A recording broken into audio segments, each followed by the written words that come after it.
Hi friends, welcome back to our channel. ఈరోజు video వచ్చేసి ఉగాది పండుగ విశిష్టత గురించి, ఉగాది పచ్చడి ఎందుకు చేస్తారు, ఉగాది పచ్చడి తినడం వల్ల ఉపయోగాలు ఏంటి, ఉగాది రోజు పంచాంగ శ్రవణం ఎందుకు చేస్తారు, ఈ విషయాల గురించి ఈ వీడియోలో తెలుసుకుందాం.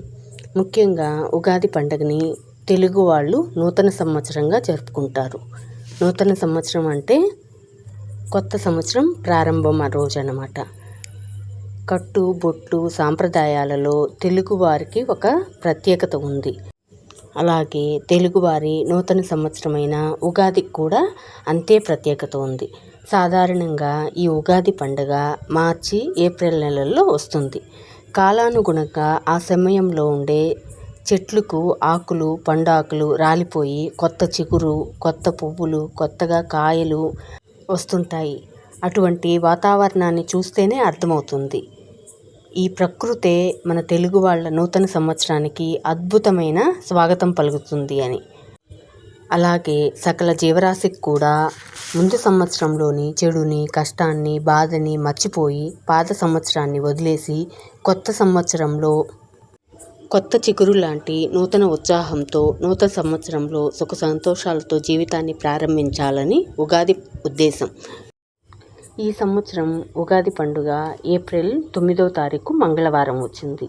అందుకని ఆ రోజున పూజ గదిని శుభ్రపరచుకోకుండా ముందుగానే మనం ఇల్లంతా శుభ్రం పరచుకొని పూజ గదిని కూడా శుభ్రపరచుకొని మామిడి తోరణాలు పూల బంతులతోటి ఇల్లంతా అలంకరించుకొని మనం కొత్త సంవత్సరానికి ఆహ్వానం పలికితే ఒక పాజిటివ్ ఎనర్జీ మన ఇంట్లో వస్తుంది.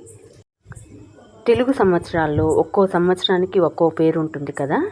గత సంవత్సరం శోభకృత నామ సంవత్సరం ఏప్రిల్ 8వ తారీఖున ముగుస్తుంది. ఈ సంవత్సరం ఉగాదికి క్రోధి నామ సంవత్సరం అని పేరుతో ప్రారంభమవుతుంది.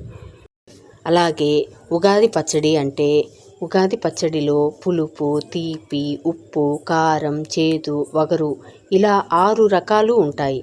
ఈ 6 రుచులు కలిపిన అద్భుతమైన అమృతం లాంటి రుచిని మనం తింటే మన జీవితం కూడా అన్ని రకాల అనుభూతుల సమ్మేళనంగా మెలగాలని ఉగాది పచ్చడి ఉద్దేశం.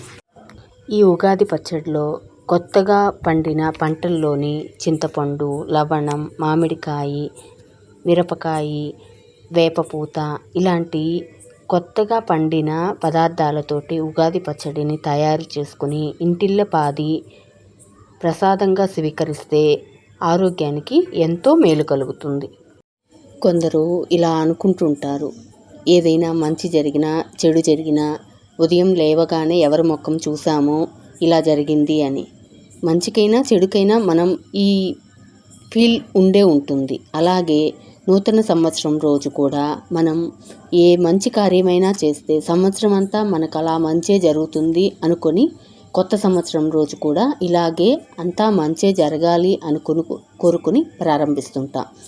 ఈ నూతన సంవత్సరమైన ఉగాది పండుగ రోజున ఉదయాన్నే తలంటు స్నానం చేసి కొత్త బట్టలు ధరించి పూజా కార్యక్రమాలు నిర్వహించుకొని ప్రశాంతమైన వాతావరణంతో ఉంటే మనకు ఈ సంవత్సరం అంతా కూడా అంతే ప్రశాంతంగా ఉంటుంది. ఏ కార్యం ప్రారంభించినా కూడా విజయంతో ముగుస్తుంది. అందుకని పూజ చేసుకునేటప్పుడు కానీ పని చేసుకునేటప్పుడు కానీ చిరాకు పడకుండా ప్రశాంతంగా పూజా కార్యక్రమాలు కానీ పనులు కానీ ప్రారంభించుకొని చేసుకుంటే విజయం ఖచ్చితంగా వస్తుంది. ఈ సంవత్సరం అంతా కూడా మనకు ఇదే ప్రశాంతత, విజయం అన్నింటా ఉంటుంది అని ఉగాది ఉద్దేశం. ఇంకా పితృదేవతలకు తర్పణ కార్యక్రమాలు కూడా చేసుకోవచ్చు. సంక్రాంతి రోజు వీలు కాని వాళ్ళు ఈ ఉగాది రోజున చైత్రశుద్ధ అమావాస్య ఈ తిథిన పెట్టుకుంటే మనం కోరిన కోరిక పితృదేవతలకు చేరుతుంది. ఆ పితృదేవతల ఆశీర్వాదాలతో మన పనిలో విజయం కలుగుతుంది. ఇంకా ఈ ఉగాది పండుగ రోజున అందరూ పంచాంగ శ్రవణం చేస్తారు.